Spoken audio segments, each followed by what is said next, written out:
Il est 8h33 et vous êtes bien sur RMC et BFM TV. Bonjour Catherine Vautrin. Bonjour Apolline de Vous Valère. êtes présidente du Grand Reims, vous en avez longtemps été la maire. Vous êtes aussi à la tête de l'Agence nationale de la rénovation urbaine, la fameuse ANRU, qui est justement ce qui décide ou non de l'organisation de l'urbanisme des quartiers.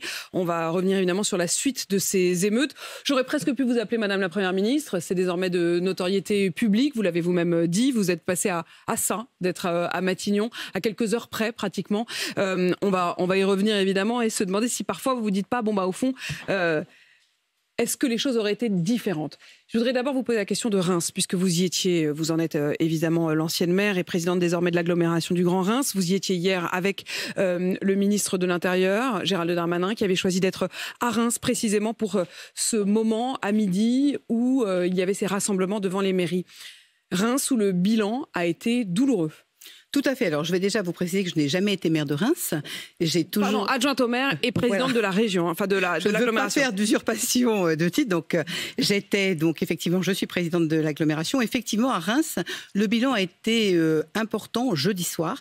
Reims compte 43% de logements sociaux et 7 quartiers politiques de la ville. Et effectivement, jeudi soir, nous avons assisté à des émeutes tout à fait importantes dans plusieurs quartiers de la ville au même moment, avec des destructions qui ont concerné ces quartiers, dont les premières victimes sont les habitants. Et je crois que c'est cela qu'il faut souligner, parce que vendredi matin, c'était à la fois la sidération et l'incompréhension des habitants qui ont vu leur bureau de poste brûlé, qui ont vu un centre social abîmé, qui ont vu la mairie annexe saccagée, c'est-à-dire des services de proximité.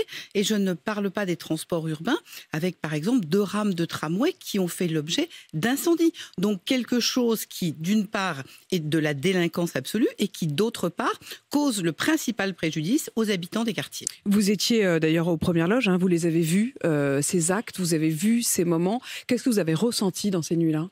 Alors, très honnêtement, un vrai sentiment d'impuissance. Nous étions avec le maire de Reims et les équipes de sécurité au centre de supervision urbaine, parce que nous faisons partie de ces territoires qui, depuis longtemps, ont décidé de s'équiper avec une police municipale, avec un centre de supervision qui permet effectivement d'agir de manière plus réactive. Et nous avons assisté en direct à ces images de dégradation. Et comme dans d'autres endroits de France, nous avons vu des gens très jeunes. Et cela nous a interpellés. Nous en parlions pas plus tard qu'hier avec le ministre. On sait que la moyenne d'âge est de 17 ans. Comme toute moyenne, il y a évidemment des plus bas et des plus hauts. Et ce qui vraiment nous a frappé, c'est à la fois cette violence absolue et d'autre part, ce côté incroyable d'aller se servir, puisque 3 bureaux de tabac à Reims ont été ouverts et ensuite pillés. Et on voyait des gens qui allaient se servir. Même chose dans 3 magasins où, très honnêtement, à 2h du matin, vous voyez des gens qui remplissent leur caddie comme si de rien n'était. Donc là, nous sommes réellement sur des actes de délinquance qui méritent d'être condamnés. 400 bureaux de tabac vandalisés dans toute la France, un nombre de commerces inqualifiables. Le bilan est très lourd. Le patron du MEDEF dit en termes commerciaux, en termes d'entreprise, une chiffre à 1 milliard d'euros. C'est absolument énorme, mais moi quand je vois ce qui se passe dans la ville, nous sommes la 12e ville de France et comparé à d'autres villes, 3 bureaux de tabac, 3 supermarchés, c'est important, mais dans d'autres territoires, ça a été encore plus important. Donc et je crois que cette violence-là doit être absolument condamnée, parce que là, nous sommes sur un acte qui est un acte de délinquance, ce que d'ailleurs le ministre de la Justice n'a pas manqué de souligner. Et hier, à juste titre, vous rappeliez que le ministre de l'Intérieur était à Reims avec un discours et un message très clair. Nous écoutons les quartiers, nous répondons avec fermeté à la partie délinquance. Alors écoutez les quartiers, on va y revenir avec la question aussi de la politique de la ville. Il y a eu quand même beaucoup d'argent qui avait été versé dans les quartiers. Est-ce qu'aujourd'hui on peut parler d'échec et surtout quel peut être l'avenir, comment reconstruire et comment construire la suite? Mais vous parliez de l'âge de ces délinquants, puisque vous utilisez le mot, l'âge de ces émeutiers. Il y a ces propos qui font polémique aujourd'hui du préfet de l'Hérault, Hugues Moutou, qui répondait hier à nos confrères sur France Bleu. Voilà ce qu'il dit de ce que l'on doit faire de ces jeunes. Quand on a des enfants, on met au monde des enfants, on s'en occupe dès la naissance. Si effectivement, dans les 12-13 premières années, ces enfants sont élevés comme des herbes folles, il ne faut pas s'étonner qu'à 12-13 ans, on les voit caillasser des véhicules de police. Très franchement, de vous à moi, si demain vous attrapez votre gamin qui descend dans la rue pour brûler des véhicules de police, ou les caillasser des pompiers, ou piller des magasins. La méthode, c'est quoi? C'est 2 claques et au lit. 2 claques et au lit. Est-ce que ça vous choque, ces propos, ou est-ce que vous pouvez comprendre? Alors très concrètement, je n'ai pas pour habitude de commenter, vous l'imaginez, les propos des préfets, et donc je vais revenir globalement sur la situation de ces jeunes. Moi, je voudrais rappeler, et ça n'excuse rien, que dans les quartiers, près de 25% des parents sont ce qu'on appelle des mamans solo. Et pas plus tard que ce matin, j'entendais une maman qui disait « Cette nuit, j'ai dormi avec les clés de mon appartement sous mon oreiller pour être sûre que mon fils ne sorte pas. » Et donc, on voit bien là la limite de l'exercice. C'est-à-dire qu'il est absolument indispensable que ces mamans, qui pour certaines d'entre elles sont engagées, sont impliquées, trouvent un accompagnement. Alors cet accompagnement, il passe évidemment par les structures qui existent. Moi, je voudrais souligner le travail que font, par exemple, les principaux de collège dans les quartiers, parce qu'un certain nombre de ces élèves sont des élèves qui sortent du collège. Et la question que nous devons collectivement nous poser, c'est quelle réponse avons-nous pour ces fameux, alors ce terme est affreux, des NEET, c'est-à-dire des enfants qui ne sont ni en emploi ni en formation. Ils sont en situation d'échec scolaire et ils ne font rien de la journée. Mais pardon, Catherine Vautrin, quand même, 2 claques et au lit, vous dites quoi, vous? Je dis que ça a pas l'air de... Enfin, est-ce que ça vous choque ou est-ce que ça vous choque pas? Je n'ai pas forcément de jugement. Depuis ce matin, on entendait de nombreux témoignages sur RMC. La loi est très claire désormais. C'est puni d'amende, voire même plus, si l'on donne une claque à son enfant. Donc c'est officiellement interdit. Est-ce que, comme certains pouvaient l'exprimer ce matin, ou comme le préfet de l'Hérault le dit, à un moment, quand on a des enfants de 12-13 ans qui deviennent des délinquants, c'est 2 claques et au lit? Moi, je crois qu'aujourd'hui, le sujet, c'est que les parents ont des droits et des devoirs d'éducation autour de leurs enfants. Après, il faut aussi avoir la lucidité de se dire qu'un certain nombre de parents ont des difficultés seuls avec leurs enfants. C'est une réalité. Et donc, si à un moment, le parent finit par faire 2 claques et au lit, ça vous choque pas? Enfin, le sujet, la violence n'est jamais une réponse quelle qu'elle soit. Et là-dessus, moi, je reste extrêmement réservée sur cette notion de violence. Parce que c'est un autre sujet que celui de la violence intrafamiliale. N'allons pas faire d'amalgame, mais je pense qu'on ne peut jamais inciter à la violence pour être très concrète. Derrière, la question, c'est comment on a capacité à aider un certain nombre de parents et de mamans qui très souvent sont volontaires. Parce que moi, je ne voudrais pas qu'on laisse penser tout le temps que les parents sont totalement démissionnaires systématiquement dans les quartiers. Bon, on a quand même beaucoup pointé du doigt les parents depuis quelques jours. Mais... Enfin, y compris Emmanuel Macron, Gérald Darmanin, Éric Dupond-Moretti, en estimant que quand même c'est d'abord leur responsabilité. Oui, c'est leur responsabilité et oui, les parents ont une responsabilité. Mais est-ce qu'on les a dépossédés d'une forme d'autorité ? Est-ce que l'autorité dans notre pays n'est pas aujourd'hui la question que nous devons collectivement nous poser? C'est ça le fond du sujet. C'est un peu cette question-là qui pose. Mais quelque part, la question du préfet doit être plus large que 2 claques et au lit. La question, c'est quel rapport avons-nous aujourd'hui dans notre société par rapport à l'autorité? Et qu'est-ce que c'est aujourd'hui que la cohésion d'une nation? Et quels sont les fondamentaux sur lesquels nous pouvons nous retrouver? Et je pense que c'est là où nous pouvons atterrir ensemble en nous disant, oui, les parents ont à la fois des droits, ils ont également des devoirs, ou d'abord des devoirs et ensuite des droits. Derrière, comment la société, dans une certaine mesure, vient accompagner. On a aujourd'hui dans les quartiers... Il n'y a pas rien. Il y a des structures qui existent, il y a des associations, il y a des accompagnements et il y a aussi des parents mobilisés. Je vais vous donner un exemple. Il y a une semaine, j'étais à Grigny, chez Philippe Rio, à la Grande Borne, quartier s'il en est. Philippe Rio qui a participé, et vous étiez justement précisément là pour ça, avec Jean-Louis Borloo, avec qui vous avez souvent travaillé. Philippe Rio qui avait coécrit ce plan banlieue que Jean-Louis Borloo avait proposé, avait même, sur la demande d'Emmanuel Macron, réalisé. Plan banlieue qui a quand même été jeté aux oubliettes. Alors, on va revenir sur Jean-Louis Borloo dans une seconde avec toute l'affection. Il y a quand même beaucoup à dire. Toute l'affection qui est la mienne pour Jean-Louis Borloo et toute sa connaissance du terrain. Parce qu'il ne faut jamais oublier que quelque part, quand Jean-Louis Borloo a mis en place l'Agence nationale de rénovation urbaine. Ça paraît la préhistoire, c'était il y a 20 ans. C'était la loi de 2003, il y aura 20 ans, le 1er août pour être précise. Immédiatement après, qu'est-ce qui arrive? Le plan de cohésion sociale. J'étais à l'époque son ministre délégué. Et qu'est-ce qui s'est passé à ce moment-là? Pourquoi le plan de cohésion sociale? Parce qu'on voit bien les piliers. Il y a d'un côté, effectivement, l'urbain qui est travaillé sur ces quartiers dans lesquels vivent 5 millions d'habitants. Et rappelons-nous à l'époque dans quel état étaient tous ces immeubles. Et de l'autre côté, l'aspect humain, les internats d'excellence, les programmes de réussite éducative. Parce que bien évidemment, on fait tout ça pour les familles à l'intérieur des quartiers. Et quelle réponse apportons-nous de façon à aider effectivement la réussite et l'accompagnement dans ces quartiers. Et pourquoi je parlais de Philippe Rio et de Grigny, j'y reviens un instant. La semaine dernière à la Grande Borne, nous regardions les travaux qui ont été faits et surtout on était avec des associations et des parents. En quoi les parents se sont-ils mobilisés? Ils se sont mobilisés pour qu'il y ait une ligne de transport, la 402, qui permet de traverser le quartier. Parce que l'une des difficultés de ce quartier, c'était qu'il n'était pas desservi par les transports publics. La mobilisation des parents a permis qu'il y ait 1 des transports publics, 2 des transports sécurisés et 3 que le quartier soit désenclavé. Mais alors, Catherine Vautrin, quand on vous écoute, quand on écoute tous ces maires, hier matin à ce même micro, c'était le maire de La Île-et-Rose qui disait à la fois sa détresse évidemment face à la violence qui s'est abattue, qu'apporter sa solidarité à lui-même et sa famille, y compris donc sur son domicile, jusqu'à son domicile, mais qui pour autant lui-même il a grandi dans ces quartiers. Il disait je suis un des enfants des HLM de la ville, et il disait il y a quand même quelque chose qui a changé aujourd'hui, ça nous échappe, et je reviens donc sur cette question de l'autorité. Il racontait notamment que dans un des collèges de sa ville, il y a un jeune qui a frappé une professeure. Ce jeune est exclu pendant une semaine, mais le père vient et crache sur la directrice. Et il dit, en fait, on est dans une situation où, en même temps, on me dit, pas de vague.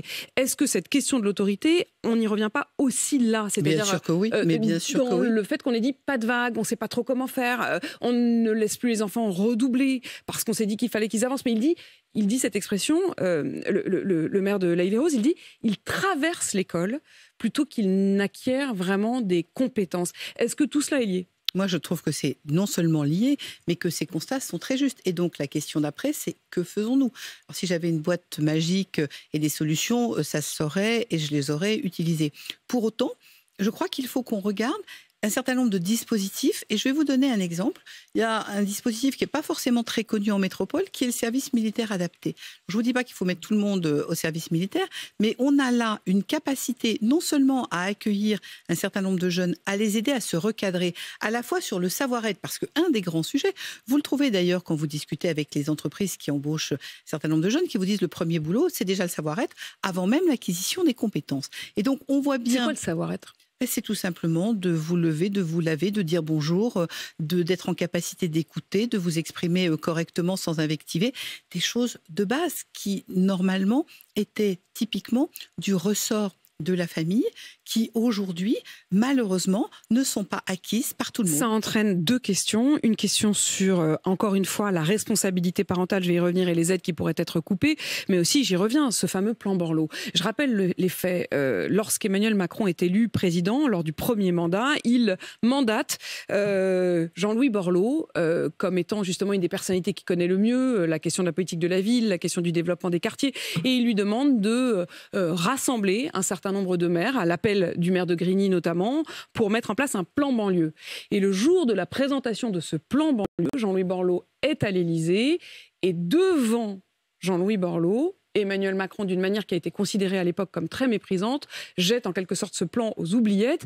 Et à cette phrase, il dit « Ce n'est pas à nous, deux mâles blancs, de dire ce qu'il faut faire ». Résultat, il n'y a pas eu de plan banlieue. Ça a été abandonné. A posteriori, vous vous dites quand même, ça a manqué ? Incontestablement, ça a été un moment très difficile, on ne va pas se mentir, ça a été très compliqué. Derrière, il y a eu un deuxième sujet que je vais ajouter, qui a été une situation compliquée pour l'Agence nationale de rénovation urbaine, qui avait fini son premier programme, qui n'avait pas les financements du deuxième, et qui s'est trouvé dans une situation où, il faut bien le reconnaître, la situation dont vous parlez est de 2018, et l'Agence nationale de rénovation urbaine de 2017 à 2021 a été sur une situation de faux plat qui n'a pas non plus aidé. Jean-Louis Borloo, dont on connaît la détermination, a continué, puisqu'il a commis cet ouvrage qui s'appelle L'Alarme, qu'il a adressé au président de la République dans le contexte des élections présidentielle de 2022, avec là une vision extrêmement intéressante et plus large, puisqu'elle a à peu près 6 thématiques qui vont de la justice en passant par les quartiers, en passant par l'emploi, et qui est évidemment sur le changement climatique. Mais donc, c'est resté lettre morte. Alors, c'est resté lettre morte. Il y a un certain nombre d'éléments, notamment de l'alarme, qui ont été repris depuis, puisqu'il ne vous a pas échappé que l'année dernière, Jean Castex, encore Premier ministre, s'est mobilisé avec l'ensemble du gouvernement sur la rénovation urbaine. urbaine et on a permis de mettre en place ce fameux nouveau plan de rénovation urbaine qui concerne 453 quartiers et qui permet de continuer cette démarche, qui est un point important parce que quand on touche au logement... Mais quand on relit l'alarme, puisque vous y faites référence, qui est vraiment c'est une sorte de SOS que lançait Jean-Louis Borloo. C'est un vrai constat avec des vraies propositions. En disant quand on lève le capot de la voiture France, on se rend compte qu'à l'intérieur, il n'y a pas grand-chose qui fonctionne et que tout s'est dégradé. Il parlait de la question des services publics, il parlait de la question des territoires et il parlait de la question des quartiers. Il disait ça couve, au fond, sous le capot, puisque je reprends sa métaphore. Quel gâchis quand même. Bien sûr qu'il y a un gâchis, je ne vais pas vous dire le contraire. Bien sûr qu'il y a des propositions extrêmement concrètes. Je prends un exemple très simple. Je revenais sur la formation il y a quelques minutes et je parlais du rôle des principaux de collège. Jean-Louis dit par exemple, il est extrêmement important que dans les quartiers, on ait une capacité à mettre en place un campus des métiers. Tout simplement parce qu'il y a à la fois l'attractivité, on l'a bien vu avec l'Agence nationale de rénovation urbaine pour laquelle nous mettons en place des heures d'insertion. Les heures d'insertion, c'est intéressant. Effectivement, mais pour autant, ça n'est pas parce que vous habitez dans un quartier que vous avez forcément envie d'aller dans le bâtiment. Et donc, il faut qu'on ouvre le champ des possibles de manière beaucoup plus importante. Si vous avez capacité à amener ces jeunes vers des formations concrètes, attractives, on est là dans une situation complètement différente parce qu'on commence à ouvrir les perspectives d'un futur, d'un emploi. Et puis, il faut aussi qu'on ait la lucidité et le courage de se dire, et Jean-Louis Borloo dans l'alarme le met également en avant, il y a aussi tout l'aspect sécuritaire, qu'on le veuille ou non. Tant qu'aujourd'hui, dans un certain nombre de quartiers, en étant guetteur, vous gagnerez mieux votre vie qu'en allant travailler dans une activité normalement reconnue par la République, là aussi, vous avez un sujet de modèle, de code, et ça, c'est une vraie difficulté des quartiers français aujourd'hui. Catherine Vautrin, est-ce qu'il faut supprimer les allocations, le RSA, les aides pour les parents des émeutiers de ces derniers jours? Alors déjà, je crois qu'il est important qu'on se pose 2 secondes sur les aides, parce qu'on entend beaucoup de choses sur les aides. Et prenons le temps. Et prenons le cas de la politique de la ville. On se redit très simplement les choses. Concrètement, aujourd'hui, en France, il y a à peu près 5 millions d'habitants qui habitent dans les quartiers dits politiques de la ville. Dans le budget de la nation, ça représente 500 millions d'euros pour prendre des chiffres à peu près ronds. Ça veut dire que concrètement, nous parlons de 8 euros par mois, par habitant. Donc, il faut peut-être qu'on arrête... Donc, il y a un fantasme autour de l'idée qui est agitée par certains politiques pour dire... un peu de raconter qu'il y a des monceaux d'argent public. Oui, il y a de l'argent public, mais d'un autre côté, on a un revenu médian dans ces quartiers de 13 000 euros par an. 13 000 euros par an. Tout à l'heure, je ne vais pas faire un catalogue de chiffres, j'ai donné une idée du nombre de familles solo. Le taux de chômage est 2 fois plus important. Donc, la question, c'est une question aussi de formation, d'accompagnement vers l'emploi, à un moment où on est en France quasi en situation de plein emploi, sauf justement dans ces quartiers, parce que alors, 2 sujets. Ça représente pas grand-chose. Je finis juste là-dessus, si vous me permettez, une seconde. Parce que là aussi, c'est un élément important de reconnaissance. C'est celui de l'accès au stage, de l'accès à comment je sors de mon quartier et comment, quand j'ai réussi, j'ai envie de rester dans le quartier. Parce que c'est une chaîne sans fin. Les gens qui réussissent s'en vont. Mais est-ce qu'on en doit punir les parents pour les actes des enfants? En tout cas, on doit avoir des parents qui, incontestablement, s'occupent de leurs enfants. Et très concrètement, quand un parent est le parent d'enfants qui causent des troubles dans l'immeuble, on ne peut pas accepter que ce soit les autres habitants de l'immeuble qui déménagent parce qu'une famille pose le problème. Et ça, c'est une vraie difficulté aujourd'hui. Est-ce qu'il y a des moments, Catherine Vautrin, où vous vous dites quand même, j'ai failli être à Matignon, ça aurait été différent? Vous savez, on ne refait jamais l'histoire. Madame Borne est quelqu'un d'extrêmement courageux. Je pense qu'elle a accumulé un nombre de crises tout à fait important. Et aujourd'hui, ce qui est important, j'ai la chance d'être la présidente de la communauté urbaine du Grand Reims. Une petite France à elle toute seule, à la fois urbaine et rurale. Et mon engagement aujourd'hui, il est aussi, avec l'Agence nationale de rénovation urbaine, d'apporter la part d'expérience qui peut être la mienne. Et si le président vous rappelle?